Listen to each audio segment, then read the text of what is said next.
সুস্বাগতম বন্ধুরা, আর ইন কিচেনের পক্ষ থেকে আপনাদের সবাইকে জানাচ্ছি অনেক অনেক শুভেচ্ছা ও ভালোবাসা।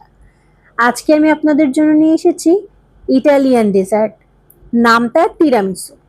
নামটা শুনে নিশ্চয়ই ভাবছেন এটা অনেক কঠিন কিছু, তবে না, এটা বানানো অনেক সহজ। আমি কয়েকটা মাত্র উপকরণ দিয়ে আমার মতো করে এই ইটালিয়ান ডেজার্টটা আপনাদেরকে বানিয়ে দেখাচ্ছি। তবে চলুন দেখে আসি এটা বানাতে আমাদের কি কি লাগে। তিরামিসু বানানোর প্রথম উপকরণই হচ্ছে বিস্কিট। আমি এখানে মেরি বিস্কিট নিয়েছি, আপনারা যে কোনো বিস্কিট ব্যবহার করতে পারেন, তবে ট্রেডিশনাল তিরামিসুর ক্ষেত্রে লেডি ফিঙ্গার বিস্কুট ব্যবহার করা হয়, তবে সেই বিস্কুটটা বাংলাদেশে অ্যাভেলেবেল না, তার জন্য আমি এই বিস্কুটটা নিয়েছি। আর এখানে আছে হুইপিং ক্রিম, এখানে আধা কাপের মতো হুইপিং ক্রিম আমি নিয়েছি। আর নিয়েছি কনডেন্স মিল্ক, এটা আমি আধা কাপের মতো নিয়েছি, আপনারা আপনাদের স্বাদ অনুযায়ী বাড়িয়ে কমিয়ে নিতে পারেন। আর এখানে নিয়েছি ডানো ক্রিম, আপনারা যে কোনো ব্র্যান্ডের ক্রিম ব্যবহার করতে পারেন। আর লাগছে 1 চা চামচ কফি। আমি যেই ক্রিমটা ব্যবহার করছি আপনাদের বোঝার সুবিধার্থে আমি একটু পাশে দিয়ে ছবিটা দেখিয়ে দিলাম। তিরামিসু অনেকভাবেই তৈরি করা যায়, তবে সবচেয়ে সহজ এবং কম খরচে আপনারা এভাবে বানিয়ে নিতে পারেন। আমি হুইপিং ক্রিমটা ফ্রিজ থেকে আধা ঘন্টা আগে বের করে রেখেছিলাম, এখন এটা ভালো করে বিট করে নিতে হবে।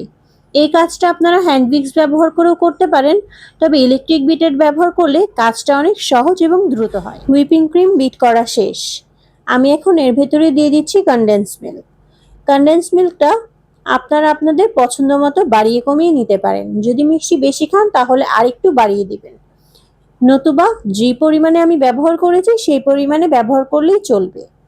আর এখন দিয়ে দিচ্ছি ক্রিম, আপনারা যে কোনো ব্র্যান্ডের ক্রিম ব্যবহার করতে পারেন, এটা কিন্তু অবশ্যই দিতে হবে, তাতে করে ফ্লেভারটা আরো ভালো আসে। এটা দিয়ে ভালো করে আমি বিট করে নিচ্ছি। একটা বোলের ভিতরে কিছুটা পানি নিয়ে নিয়েছি, এখন দিয়ে দিচ্ছি কফি পাউডার। দেওয়ার পরে ভালো করে নেড়েচেড়ে মিশিয়ে নিচ্ছি। তারপরে নিয়ে নিলাম মেরি বিস্কিট, এগুলো পানির ভিতরে 5 সেকেন্ড করে ডিপ করে নিচ্ছি এবং তারপরে একটা সার্ভিং ডিশ রেডি করে রেখেছিলাম তার ভিতরে সুন্দর করে সাজিয়ে দেব। এই কাজটা একটু সময় নিয়ে করতে হবে এবং খুব আলতো হাতে করতে হবে।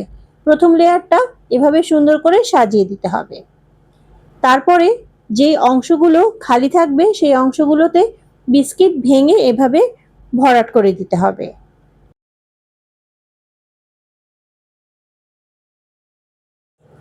বিস্কিটের একটা লেয়ার আমি দিয়ে দিয়েছি, আপনারা চাইলে একটা লেয়ারের উপরেই ক্রিম ব্যবহার করতে পারেন, তবে আমি মেরি বিস্কুট অনেক পাতলা বলে আরেকটা লেয়ার বিস্কিটের দিয়ে দিচ্ছি। বিস্কিটগুলো সাজানো হয়ে গিয়েছে, এখন যে ক্রিমটা রেডি করে রেখেছিলাম তার থেকে অর্ধেকটা ক্রিম আমি এখন এই বিস্কিটের উপরে দিয়ে দিচ্ছি, দিয়ে ভালো করে স্প্রেড করে দিতে হবে।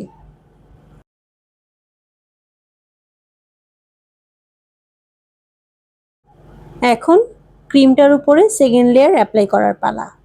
ঠিক আগের মতোই কফির মধ্যে বিস্কিটগুলো ডুবিয়ে নিচ্ছি এবং সেভাবেই সাজিয়ে দিচ্ছি।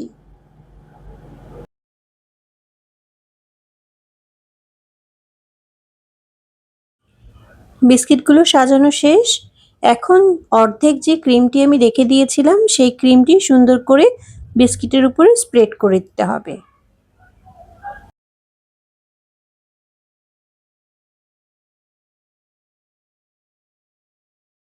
এখন ডেকোরেশন করার পালা।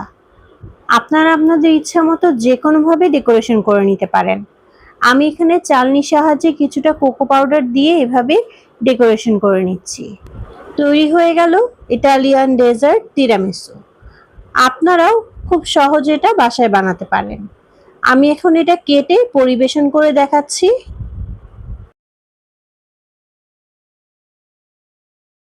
তৈরি হয়ে গেল দারুণ মজাদার তিরামিসু। এটা বানিয়ে কম করেও 2 থেকে 3 ঘন্টার জন্য নর্মাল ফ্রিজে রেখে দিবেন সেট হওয়ার জন্য। এই গরমে ঠান্ডা ঠান্ডা তিরামিসু মুখে দিলে যেন এক নিমিষেই মিলিয়ে যায়। তাই বলছি, একবার হলেও আমার এই ভিডিওটি ফলো করে বাসায় খুব সহজে বানিয়ে নিন এই ইটালিয়ান ডেজার্ট তিরামিসু। আর আমার এই ভিডিওগুলো ভালো লাগলে অবশ্যই লাইক, শেয়ার, কমেন্ট এবং সাবস্ক্রাইব করতে ভুলবেন না। আজকের মতো এখানেই বিদায় নিচ্ছি, দেখা হয়ে যাবে নতুন কোনো রেসিপি নিয়ে। আল্লাহ হাফেজ।